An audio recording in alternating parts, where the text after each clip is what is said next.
Hey, what's going on, everyone? I am Jay Dudley. Just got done bike riding my mountain. If you can see going up there, how it goes up and then it goes down there, it's quite a bit of elevation in each direction. Even just my driveway is a steep drop, and on the way out, I decided to ride out of there. But a while back, before we even moved to this property, I purchased this bike.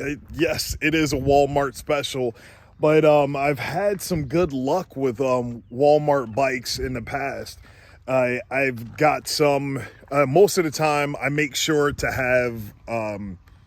have shock forks in the front and shocks in the back to make it a easier ride. But this one I found with bigger tires and everything, it's more of a rigid frame, but it has shock forks, and it's a downhill bike, which I knew about, but I never rode one before. And what was real strange to me was how many gears it had, which is working out fairly good. Let me show you what I'm talking about. It's a 9-speed bike. Look at that. There's only one gear up front, and what is that? 1, 2, 3, 4, 5, 6, 7, 8, 9. 9 gears in the back. I've never had a bike like that. I usually had 21 speeds, 27 speeds. What else have I had on a mountain bike? I want to afford a nice road bike, but a road bike that'll be able to handle my weight. That would be over $1,000, maybe like close to $2,000 to have a frame sturdy enough. But this thing is amazing. Let's check it out. Another thing, it's a Kent. I haven't had or seen a Kent since the Toys R Us days, and I'm trying to think when did I have a Kent bike? What was that? The Sonic 6. That was the one that had the shifter in the middle. I didn't have that one. Oh, I remember what I had that was a Kent. It was a scooter, a fat tire scooter, where you would have to kick with one leg to scoot around.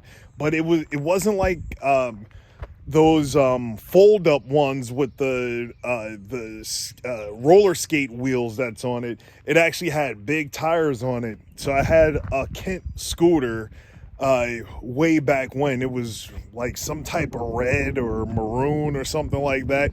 Who knows? Let's call it red. But this one is the Trevally, and the cables and everything goes in the frame. It's a really thick, beefy frame, some thick tires. The handlebars are pretty much straight. I'm gonna have to play around with the seat. It has some cushion, but it's not doing much for me. I know there was always issues that I would change out multiple seats, or just have to change the angle on the seat to make it comfortable for riding, and especially riding out here on rocks and dirt. You definitely want a comfortable ride. Look at how the forks hook up front. It's nice and beefy here. These are Suntour shocks, and we got front and back disc brakes, which is cool. CTS Patrol tires.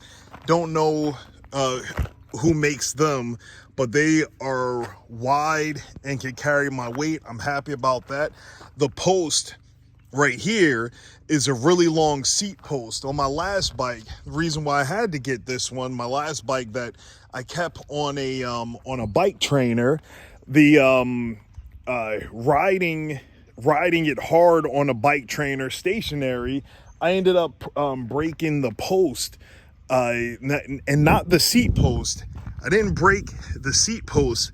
I broke right here where it goes into the frame, because I was putting so much torque on it.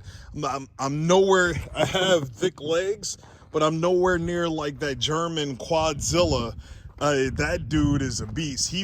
I think if he was to get on this bike and would torque on it, he would just completely bend the frame. That's how much power he has in his legs. Doing, what is the name of that bike race? Not the Tour de France.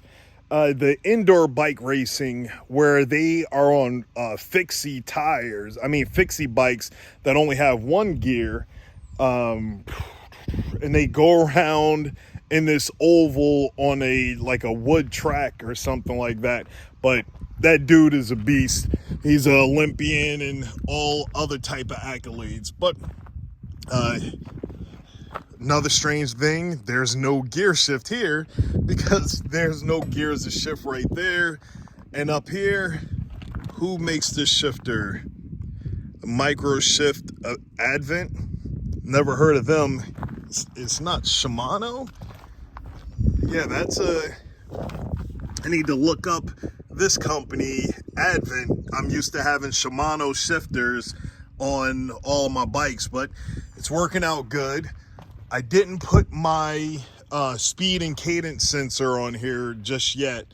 I may end up getting a different one to hook up to my Garmin watch to for the speed and cadence. But last thing, here's this kickstand. I like being on different terrains.